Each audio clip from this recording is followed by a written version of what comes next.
Olá, nós iremos agora iniciar a parte teórica de fundamentos da cartografia. Bem, a cartografia é uma área muito antiga que ajuda civilizações há muito tempo, né?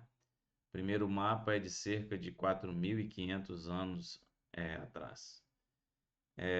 A ideia principal da cartografia sempre foi mostrar posicionamento de comunidades em relação a algum tipo de recurso que estaria disponível. Então, seria essa representação para facilitar o entendimento, né? No Brasil, a cartografia teve seu desenvolvimento a partir da Segunda Guerra Mundial, por interesses principalmente militares, e hoje quem coordena a cartografia é o Sistema Cartográfico Brasileiro, a partir do Instituto Brasileiro de Geografia e Estatística, né? Então, ele é composto por entidades nacionais, públicas e privadas, que têm a atribuição de executar esses trabalhos cartográficos ou atividades correlatas. Segundo a Associação Brasileira de Normas Técnicas, cartografia é a arte de se levantar, construir e editar mapas, e cartas, e plantas de qualquer natureza, tá? Bem, a cartografia, ela não só produz mapas, né? Ela também se preocupa em analisar mapas, em interpretar mapas, né? É, que representam de alguma forma a superfície da Terra. A importância da cartografia para o geoprocessamento é que, pelo SIG ser uma ferramenta do geoprocessamento, uma das funções do SIG é produzir cartografia. Uma das funções do SIG é auxiliar a cartografia, né? Então, a ideia é representar um modelo da realidade o mais fidedigno possível, tá? De forma organizada e padronizada. E para isso a gente precisa entender dois conceitos principais, que é a da acuracidade ou acurácia ou exatidão e da precisão ou dispersão, tá? Então, a gente precisa saber que a cartografia ela tem que ser o mais exato e preciso possível, tá? Para isso a gente utiliza recurso matemático, como os datums, como determinação de coordenadas e alguns recursos gráficos e simbologias e textos pré-determinados. Bem, exatidão é o tanto que o valor médio ele se aproxima do valor correto. Precisão é uma medida de dispersão, é quanto que está disperso. Vamos ver isso em relação a um gráfico, por exemplo, do tipo alvo, né? Aqui está todo mundo no alvo e está tudo muito juntinho. Por estar todo mundo no alvo, preciso e exato. Exato porque está todo mundo no alvo, a média está no alvo. Preciso porque está todo mundo juntinho. Então, exato tem a ver de estar acertado no alvo e preciso tem a ver de estar juntinho. Se tiver todo mundo juntinho, mas não está no alvo, ele é preciso, mas não é exato. Ó. A diferença da exatidão é essa distância aqui, ó. Ok? E se tiver separado e distante do alvo? Ó, separado e distante do alvo. Ele não é nem preciso e nem exato. Ó, ele está distante, a média está distante do centro e os tiros, vamos dizer assim, né, estão longe do alvo. Se eu pegasse essa dispersão e colocasse esse ponto central aqui no meio do alvo, seria exato, mas não preciso. Vamos entender isso em relação à radiação eletromagnética.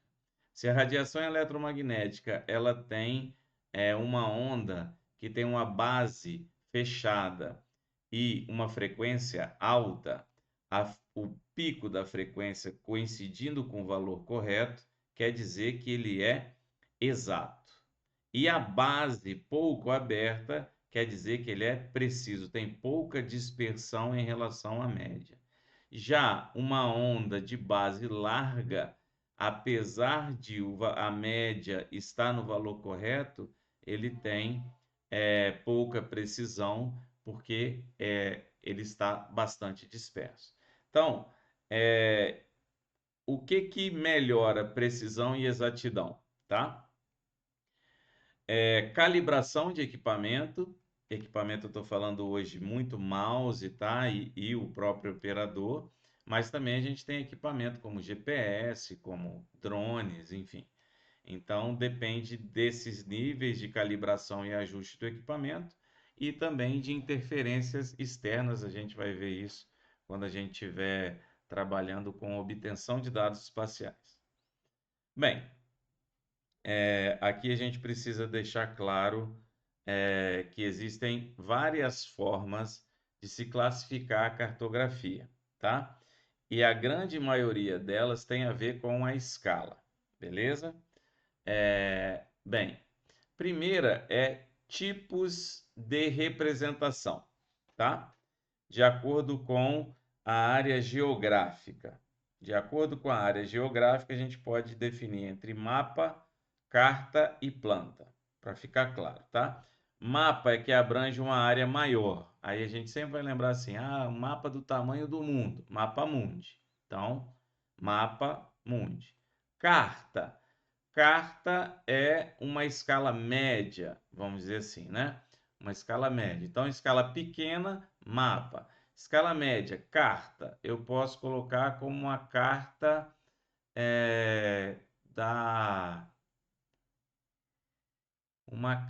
da cidade de Vitória, tá? Da região metropolitana de Vitória. E uma planta de casa. Então, por aí você vai ver, ó, área geográfica grande, área geográfica média ou regional e área geográfica pequena, local, tá? Então, indo pela escala, a gente vai ter que mapa é de 1 para 250 mil para cima. Carta entre 1 para 25 mil e 1 para 100 mil. Planta é de 1 para 10 mil para baixo, tá? Então, aqui um mapa do Brasil, né? Mapa grande, área grande. Os mapas têm, dentro dos mapas a gente tem classificações também, tá? Professor, eu posso ter na escala de cartas temáticas? Também pode, tá? Existe uma certa confusão nessas nomenclaturas. Mas no caso, quando a gente está falando de tema, a gente costuma, mesmo que a escala seja de carta, falar mapa cadastral, tá? Ou mapa temático, ou mapa de rede. Vamos ver quais são os 4 tipos principais, tá? Mapa temático é um mapa que representa um tema. Normalmente é um tema específico, tá? Tipo de solo, aptidão agrícola do solo, que tipo de formação vegetal, distribuição de doenças, esses são temas possíveis, tá? Então, como exemplo, a gente coloca o mapa temático de uso e ocupação do solo de uma bacia hidrográfica. Então, nesses tipos de mapas temáticos, o que vamos dizer assim, o elemento do mapa que mais chama a atenção normalmente é a legenda. Então a gente tem que se preocupar bastante com a legenda. Nessa pós-graduação de cidades sustentáveis, esses mapas vão aparecer com bastante recorrência nos trabalhos de conclusão de curso. Mapas cadastrais, ou já pode falar nível de planta ou nível de carta, né? São escalas médias ou escalas grandes em que o objeto geográfico ele tem vários atributos. Então, por exemplo, imagina aqui um lote. Esse lote ele está nessa rua, com a testada nessa rua, tem essa edificação dentro dele, ele tem tal número em tal quadra, enfim. Então, eu tenho para cada elemento várias informações de cadastro, tá? Mapa de rede normalmente são dos vetores tipo linha, tá? Então aqui é um exemplo, mapa de rede de viária, malha viária brasileira, né? Rodoviária brasileira. Mas a gente pode ter de água, de luz, de telefone, de rios, enfim, de abastecimento de água, pode ter vários. Modelo digital de elevação é um modelo que representa, está associado normalmente com altimetria, a gente usa muito para representações em 3D, tá? Em análise em 3D. Carta, escala média ou grande, para nós aqui, de 1 para 100 mil até 1 para 25 mil, né? Mas no o IBGE, ele também tem cartas ao milionésimo e na escala de 1 para 250 mil. Então, vocês vão ver que, apesar da gente assumir a definição de acima de 1 para 250 mil ser mapa, entre 1 para 100 mil e 1 para 20 mil ser carta, o IBGE ele também tem nomenclaturas próprias, tá? Então, às vezes, o usuário ele se confunde. Qual a grande diferença entre mapa e carta? A carta, ela tem muita informação dentro dela, além do tema, além da rede, além da elevação, além do cadastro. Por exemplo, aqui está a carta de Vitória, tá? A ilha de Vitória, ela está aqui, mas na carta da ilha de Vitória, a gente tem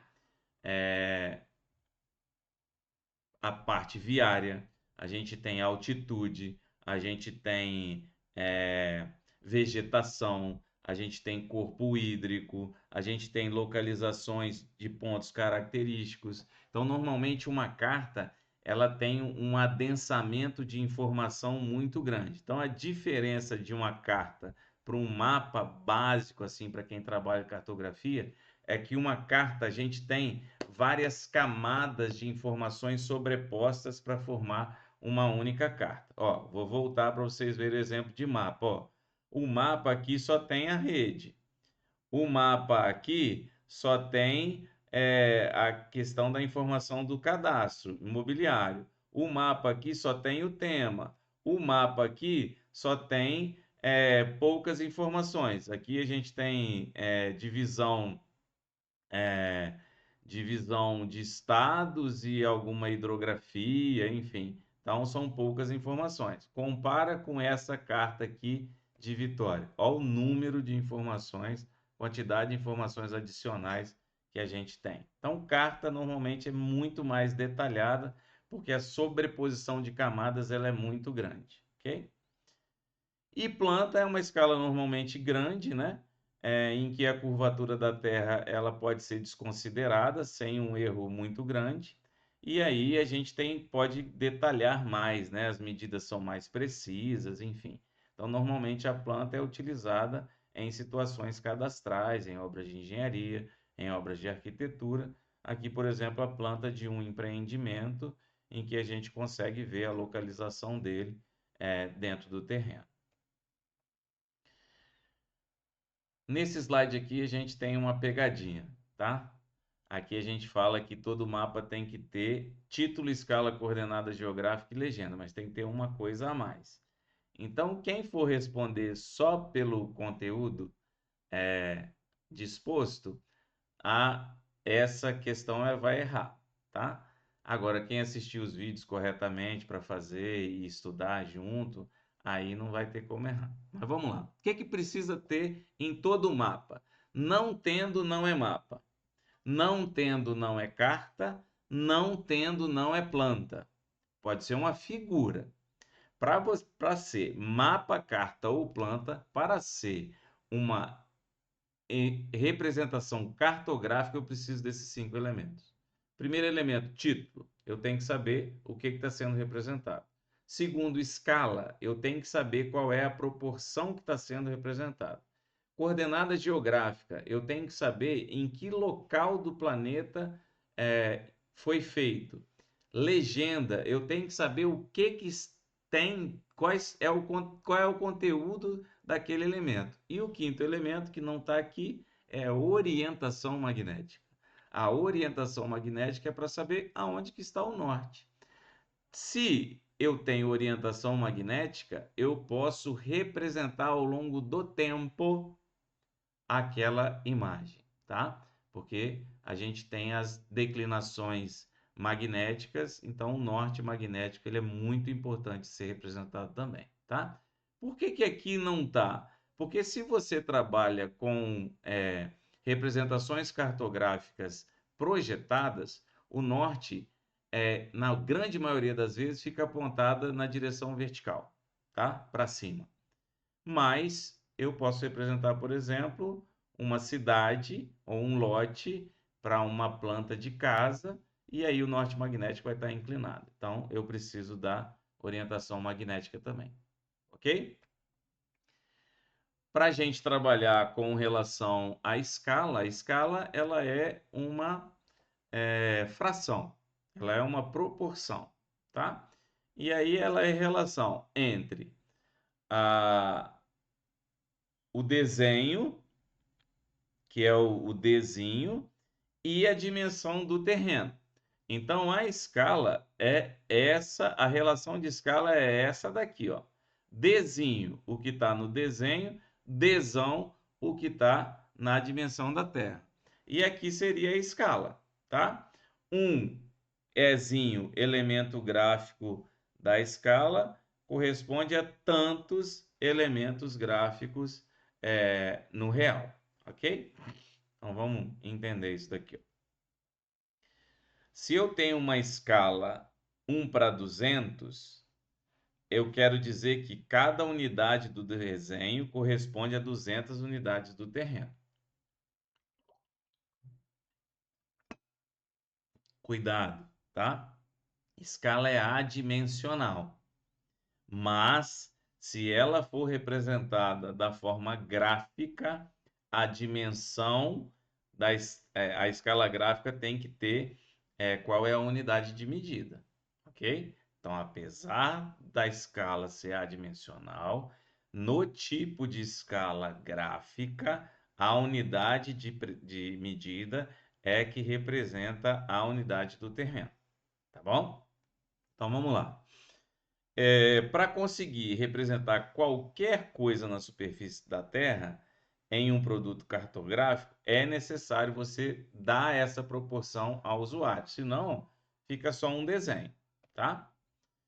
Então, para a gente não esquecer, escala grande ou escala maior, denominador pequeno, escala pequena, denominador grande.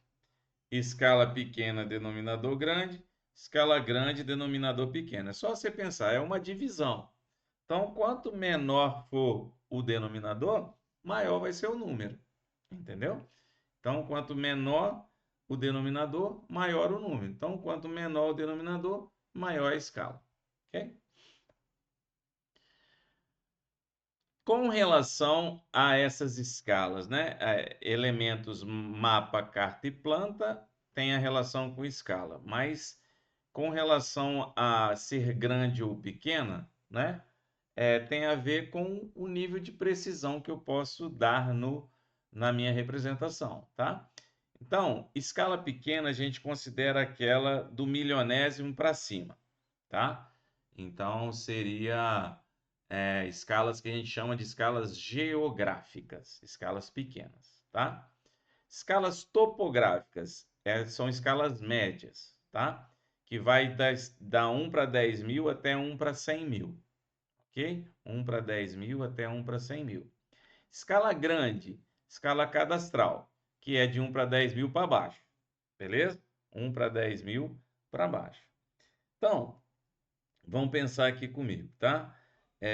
Eu quero representar a bacia hidrográfica do Rio Doce.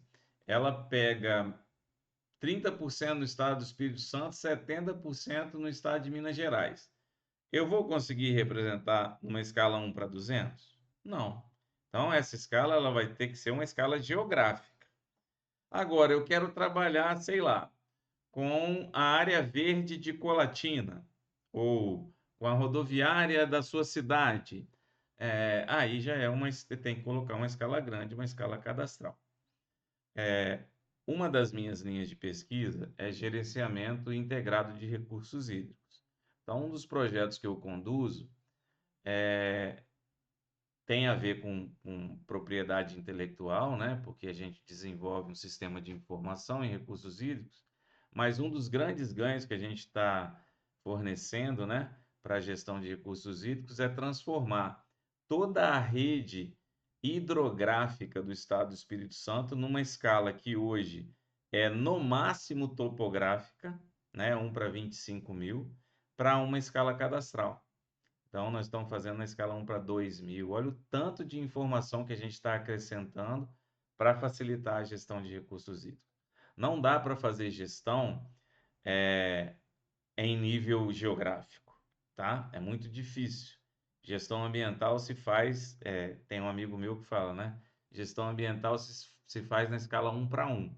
Então, quanto maior a escala, melhor é o nível de informação, maior é o nível de informação, melhor é o nível de gestão. Bem, qual escala escolher depende do que você vai fazer, né? Depende do que você vai fazer. Aqui tem uma ideia de uma cidade chamada Cornélio Procópio, né?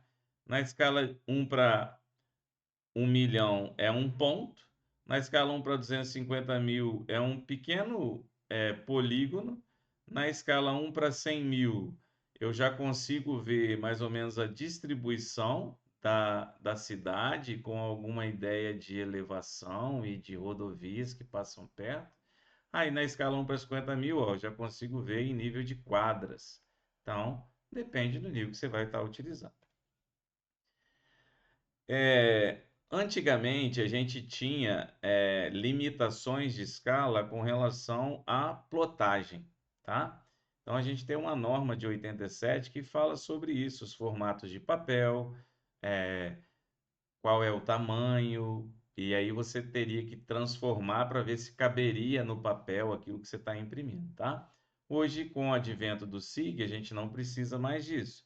A gente já pode reduzir e aumentar a escala, trabalhar com escala gráfica automática, né?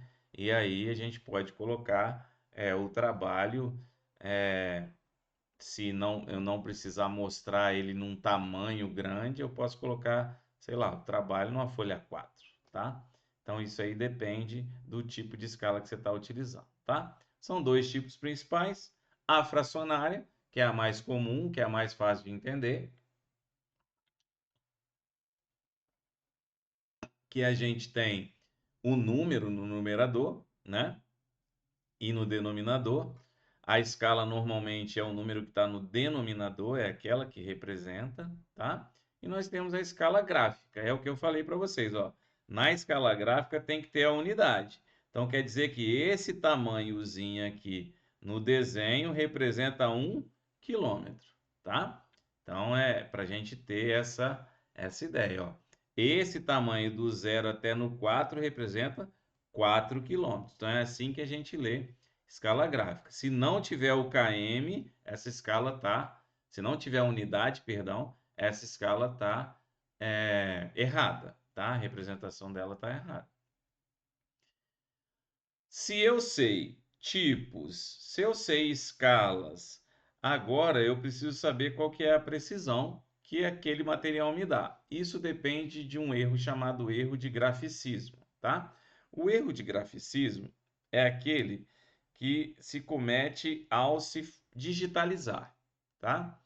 Então, ele depende de quem está fazendo e também depende dos equipamentos. Hoje, o equipamento que a gente mais usa para digitalização é o mouse, né? Mas também tem caneta digitalizadora, tem outras formas, né? Mas o mais comum que a gente usa é o mouse. Então, dependendo do mouse. Você já deve ter usado mouse muito bom e mouse ruim, né? Então, dependendo do mouse, você tem essa precisão, esse erro aumentado ou diminuído também, tá? Isso é regido por uma norma, tá? Que fala que o erro máximo admissível para o olho humano é de 20% do milímetro, 0,2 milímetros, é a acuidade visual de uma pessoa, tá? 0,2 milímetros para lá e para cá é aceitável, mais do que isso, não, tá? E aí, a partir dessa definição da norma, eu consigo saber qual que é, a maior distância, o maior tamanho possível de se ter precisão naquela determinada escala. Vou dar um exemplo prático para vocês. Imagina que eu tenha um terreno na escala 1 para 60 mil, tá? Se o erro de graficismo é 0,2, a minha precisão é 0,2 vezes 60 mil, que vai dar 0,2 milímetros vezes 60 mil adimensional, que vai dar 12 mil milímetros. Transformando em metros, a minha precisão é de 12 metros. Então, qualquer elemento no meu mapa, nessa escala 1 para 60 mil, que tiver menos do que 12 metros, é impossível de ser representado, tá? Pela norma. Para representar elementos menores do que 12 metros, eu teria que aumentar a escala. Então, por exemplo, se eu aumento 12 vezes, se eu aumento 12 vezes a escala, eu consigo melhorar a minha precisão. Aí elementos de até 1 metro eu consigo ver. Então, assim, qual a escala que eu vou usar, professor? O que que você quer representar? Tá? Ah, eu quero representar, sei lá, o diâmetro de um poste. O diâmetro de um poste é em centímetro. Então você vai fazer, ó, eu preciso representar que tantos centímetros é a minha precisão. Então você vai pegar a precisão de tantos centímetros e vai fazer o dado inverso, tá? Para que você possa trabalhar. Você vai dividir por 0,2, né? Transformar centímetro em milímetro, dividir por 0,2 e aí você vai ter a sua escala. Lembrando, quanto maior a escala, menor o erro relativo, tá? Então, tem que se tomar cuidado com relação a essa representação, tá? A atividade prática a gente vai estar passando para vocês, como nas demais, né, como uma tarefa. Mas é importante vocês entenderem que vocês vão estar trabalhando com vetorização. Vetorização de pontos, linhas e polígonos a partir de uma imagem pré-definida, tá? E aí vocês vão extrair essas informações para nós, construindo uma base de dados espacial e vetorial. Os principais comandos que nós vamos utilizar é a criação de novas feições, a ferramenta editor, configuração da cola do cursor, né, que a gente chama de snapping, digitalização de novos vetores do tipo ponto, linha e polígono, dicas do menu rápido de edição para vocês saberem como que faz mais rápido, editar tabelas de atributos para vocês gerarem o primeiro banco de dados geográfico de vocês e a criação de gráficos, de elementos, enfim, operações junto à tabela de atributos, ok? Um abraço a todos e a gente se vê no próximo vídeo.